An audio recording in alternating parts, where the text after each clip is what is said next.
Hello, I'm Severn Suzuki, speaking for ECO, the Environmental Children's Organization. We're a group of 12 and 13-year-olds trying to make a difference. Vanessa Setti, Morgan Geisler, Michelle Quigg, and me. We've raised all the money to come here ourselves, to come 5,000 miles to tell you adults you must change your ways. Coming up here today, I have no hidden agenda. I am fighting for my future. Losing my future is not like losing an election or a few points on the stock market. I am here to speak for all generations to come. I am here to speak on behalf of the starving children around the world whose cries go unheard. I am here to speak for the countless animals dying across this planet because they have nowhere left to go. I am afraid to go out in the sun now because of the holes in our ozone. I am afraid to breathe the air because I don't know what chemicals are in it. I used to go fishing in Vancouver, my home, with my dad, until just a few years ago we found the fish full of cancers. And now we hear of animals and plants going extinct every day, vanishing forever.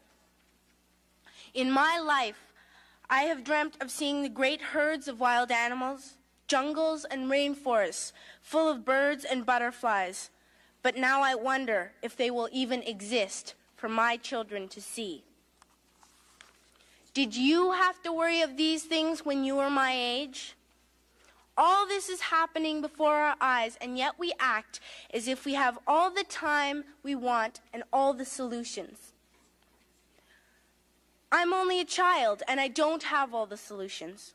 But I want you to realize, neither do you. You don't know how to fix the holes in our ozone layer. You don't know how to bring the salmon back up in a dead stream. You don't know how to bring back an animal now extinct. And you can't bring back the forest that once grew where there is now a desert. If you don't know how to fix it, please stop breaking it. Here, you may be delegates of your government, business people, organizers, reporters, or politicians, but really, your mothers and fathers, sisters and brothers, aunts and uncles, and all of you are someone's child. I'm only a child, yet I know we are all part of a family, 5 billion strong. In fact, 30 million species strong. And borders and governments will never change that. I'm only a child, yet I know we are all in this together and should act as one single world towards one single goal. In my anger, I am not blind, and in my fear, I am not afraid of telling the world how I feel. In my country, we make so much waste. We buy and throw away, buy and throw away, buy and throw away, and yet northern countries will not share with the needy. Even when we have more than enough, we are afraid to share. We are afraid to let go of some of our wealth. In Canada, we live the privileged life, with plenty of food, water, and shelter. We have watches, bicycles, computers, and television sets. The list could go on for 2 days. 2 days ago, here in Brazil, we were shocked when we spent time with some children living on the streets. This is what one child told us. I wish I was rich. And if I were, I would give all the street children food, clothes, medicines, shelter, and love and affection. If a child on the streets who has nothing is willing to share, why are we who have everything still so greedy? I can't stop thinking that these are children my own age, that it makes a tremendous difference where you are born. That I could be one of those children living in the favelas of Rio.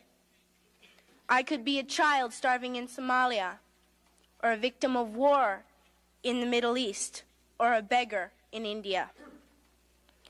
I am only a child, yet I know if all the money spent on war was spent on finding environmental answers, ending poverty, and finding treaties, what a wonderful place this earth would be.